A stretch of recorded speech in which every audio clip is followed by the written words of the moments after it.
Sahabat dan kerabat di mana saja Anda berada, salam damai, salam sehat dalam kasih Tuhan Yesus Kristus. Saya Lina Puspitaningsih, jumpa dengan Anda lagi di ruang yang sama dalam acara Kata dan Nada, mengurai makna, melukis rasa. Sahabat, pada edisi hari ini kita akan mendengarkan sebuah narasi yang cukup menarik yang dibawakan oleh Pendeta Freddy Makitan. Judulnya, Tawon-tawon itu telah pergi. Nah, seperti apa ceritanya? Ini dia, selamat menikmati.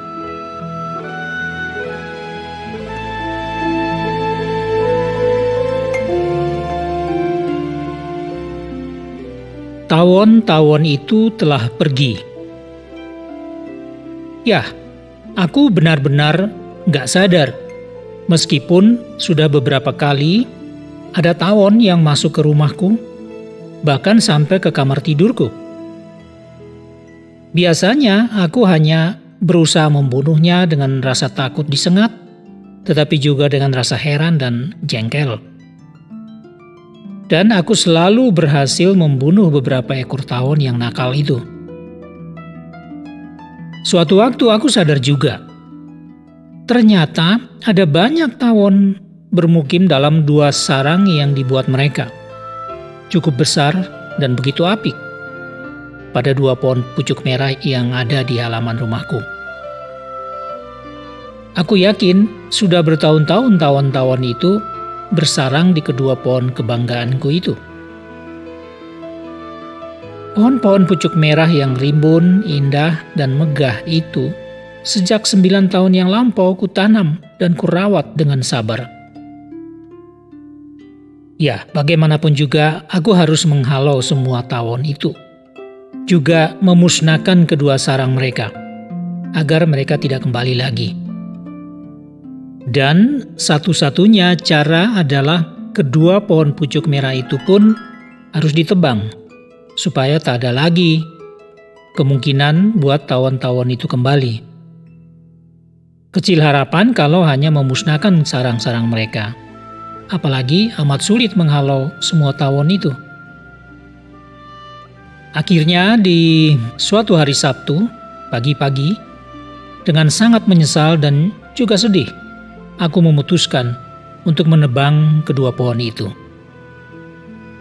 Ini suatu keputusan yang penuh kerelaan untuk berkorban, karena aku tidak punya jalan keluar yang tepat bagaimana mengusir tawon-tawon itu dan melenyapkan 2 sarang besar itu, serta mencegah kembalinya tawon-tawon itu. Lalu aku memandang lagi kedua pohon kesayanganku itu, dan akhirnya aku harus membulatkan hati untuk menebangnya. Padahal pohon-pohon itu sesungguhnya tak pernah bersalah kepadaku.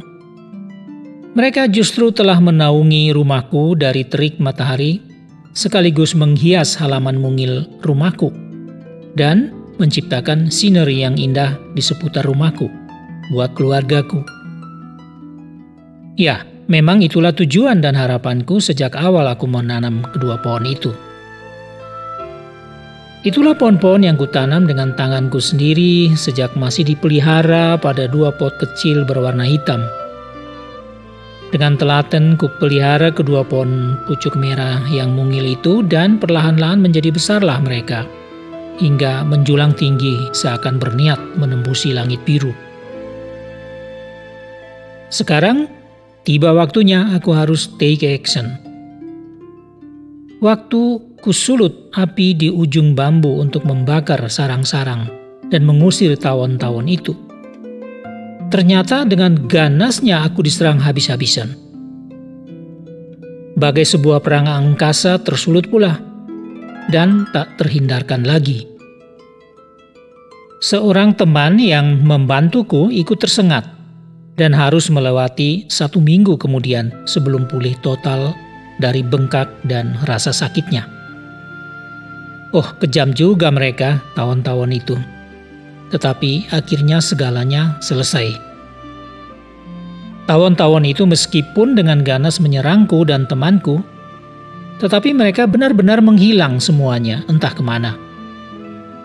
Maka berakhirlah sebuah peperangan besar yang lumayan mengerikan itu. Dan kini kedua pohon pucuk merah kesayanganku sudah tiada. Di sisa hari yang kelabu itu, aku sempat merenung. Kupikir tawon-tawon itu tak pernah sadar kalau pohon-pohon pucuk merah yang anggun itu adalah milikku pribadi. Sebaliknya, tawon-tawon itu merasa seolah-olah pohon-pohonku itu justru milik mereka. Dengan seenaknya mereka bersarang dan menikmati pemukiman aman dan nyaman buat kehidupan mereka yang terus saja berkembang biak. Sangat mungkin sarang-sarang pemukiman mereka pun akan terus bertambah-tambah dibuatnya dengan bebas. Dan saat merenungkan sebuah peperangan dengan tawon-tawon yang menyerangku tadi, aku dapatkan bahwa kejadian ini juga membuatku mengerti satu hal. Bahwa setiap makhluk hidup memang selalu punya defense mechanism atau mekanisme pertahanan diri. Dan cenderung secara refleks melakukan semacam counter attack atau serangan balik apabila kenyamanan hidupnya terusik. Apalagi ia sendiri terusir dari kediamannya. Tak peduli lagi soal hak dan kepemilikan. Tak peduli lagi soal menghargai hak milik orang. Itu sih soal-soal lain. Ya, reaksi ini tentu demi penyelamatan diri. Semua orang memakluminya.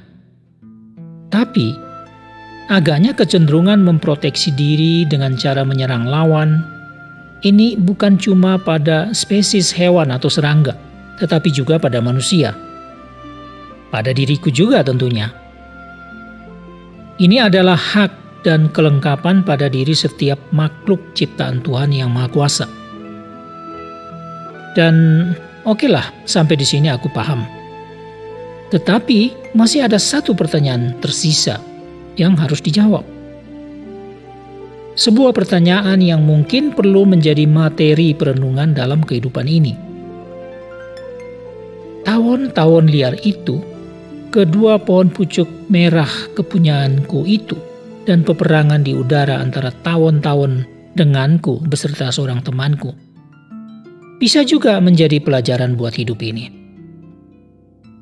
Mengapa sih kok masih ada juga kecenderungan bahkan tindakan menempati milik orang lain tanpa rasa bersalah ataupun rasa malu? Mengapa ada tindakan defense mechanism dan counter attack yang mengganas hanya untuk bisa tetap bercokol dalam waktu dan ruang yang bukan miliknya? Mengapa masih ada keinginan dan bahkan keserakahan untuk menggenggam apa yang disukai namun bukan miliknya? Ini hanya Tuhan yang paling tahu sebabnya. Wow, cerita yang cukup menarik dengan sejuta pesan. Ya, begitulah. Apa saja ciptaan Tuhan yang ada di dunia ini ternyata dapat menjadi media yang efektif, yang bisa menyampaikan pesan Tuhan buat kehidupan ini. Jangan mengingini apapun yang dipunyai sesamamu. Itulah firman Tuhan buat kita, yang saya petik dari kitab Keluaran pasal 20 ayat 17. Oke sahabat, akhirnya kita harus berpisah juga. Dan berikut ini sebuah lagu rohani yang berjudul Takut akan Tuhan akan menyudahi pertemuan kita hari ini, disampaikan oleh Talita Dodo. Terima kasih atas perhatian Anda dan terima kasih atas kebersamaannya. Saya Lina Puspitaningsih mohon diri untuk berjumpa lagi pada edisi berikutnya. Kata dan nada. Blessings to you all. Takut akan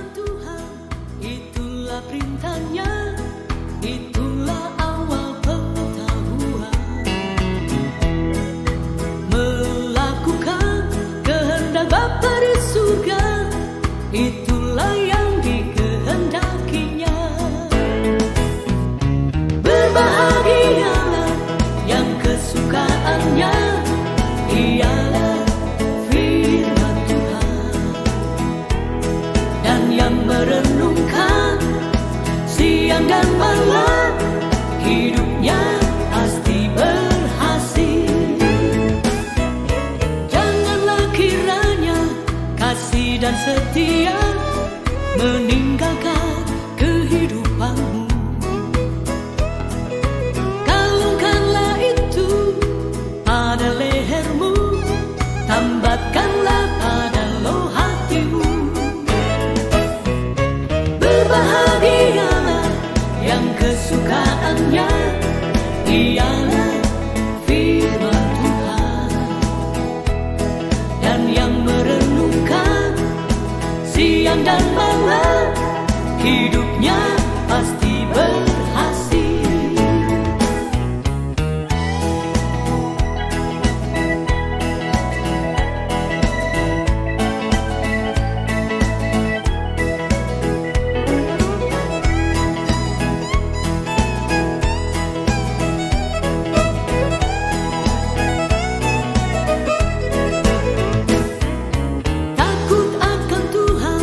Itulah perintahnya, itulah awal pengetahuan. Melakukan kehendak Bapa di surga, itulah yang dikehendakinya.